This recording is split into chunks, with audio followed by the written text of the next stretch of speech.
Okay, preventing little folds and gathers in your fabric when you're cover stitching, especially in the round and especially over elastic. I've had this problem so many times. I totally understand, totally get what's going on here and how frustrating that is. To understand the root of the problem here, when you're cover stitching elastic on fabric, almost always the fabric has been gathered a little bit. The elastic is smaller than the fabric usually. And even on patterns or for applications where you have a 1-to-1 ratio, the elastic is still going to have more body than the fabric most of the time. And if that's the case, you can see it's going to want to gather. Even if you don't have elastic in there, if you're just sewing, cover stitching a hem, sometimes the top and bottom will slide out of position. They won't stay 1-to-1 like that, and then you can get a gather. But that's definitely going to be the case on when you're sewing elastic and you've gathered the fabric, so the fabric's bigger than the elastic. So here's what can happen, and here's what you can do about it. Let's see if I can replicate this situation first off. I've been using this machine. Forgot how to use it. I use my FOF. But this one's closer to my camera. Okay, so if I just cover stitch, you can already see it's, hopefully you can see it's starting to gather there. So this isn't a function of differential feed in this case. It could be other gathers might be caused by that or presser foot pressure. But the project is feeding fine.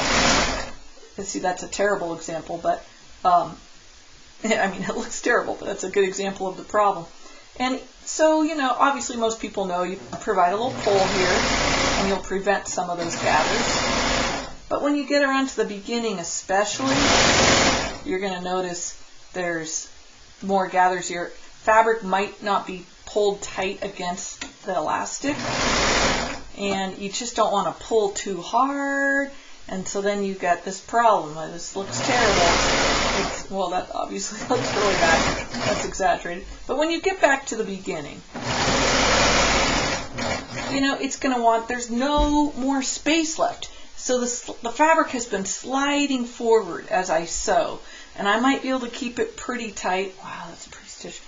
But eventually it's going to get a little fold in there, and even if I'm able to keep it tight enough that that doesn't happen as I'm going around, when I get back to the beginning, there's an extra piece of fabric there. So here is how I like to deal with that situation. I guess I could chain off, but even with the machine that chains off, I think it's a good habit to remove the fabric correctly.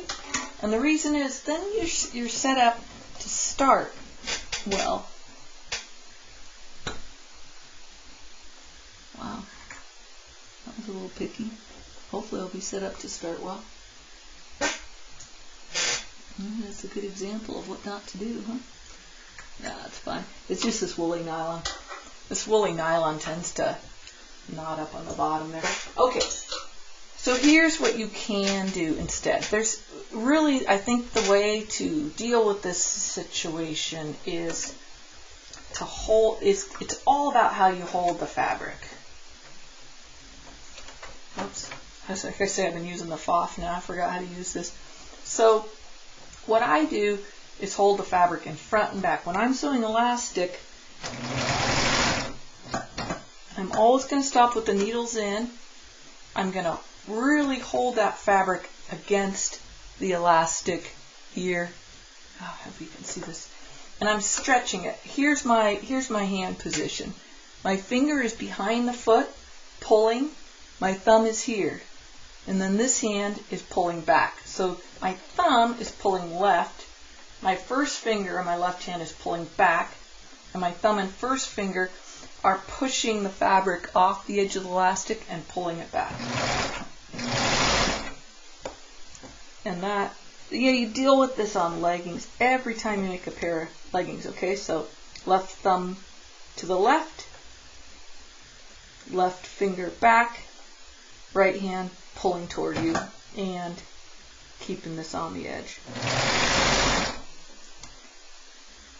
And so what you're doing there is just guaranteeing that the fabric is staying 1-to-1. There won't be any left at the end to lap over. Just now get a little lazy. Takes some diligence now. I've got this really gathered. And you definitely have to monkey with it.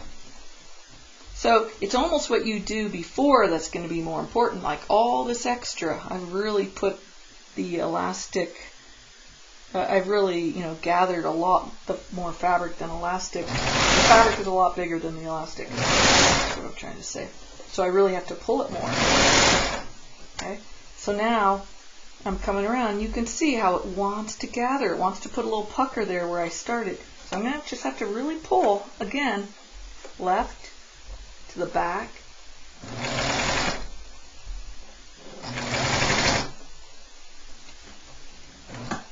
So I can still see it wants a little gather. So I'm going to, and see, part of the reason this happens at the end is the foot is pushing that down. So with your needles in, you really have to stretch that. You have to lift that foot. That's where this knee lift on the Euphoria is super handy, because I can, with my knee, get that presser foot up while I'm stretching, because it's kind of like a third hand. You got a hand in front and a hand in back while stretching, and then you can use your knee to lift it. Because if you try to stretch it like this with the presser foot covering it, it's the presser foot's scrunching it down. I didn't line it up because I didn't try. But that's how I avoid that. That's what I do. That's what works for me. I was looking for tension release. Wow. Okay. Wow, really doesn't like releasing this woolly nylon, does it? Oh well. I'll just do that for now. Wow, woolly nylon. And you can see it still did a tiny, tiny pucker, but not bad. And this was really gathered. This was like a lot of fabric to gather and do elastic. This was, pretty severe. But it looks pretty nice, I think. That's what I try. Experiment with how you hold it.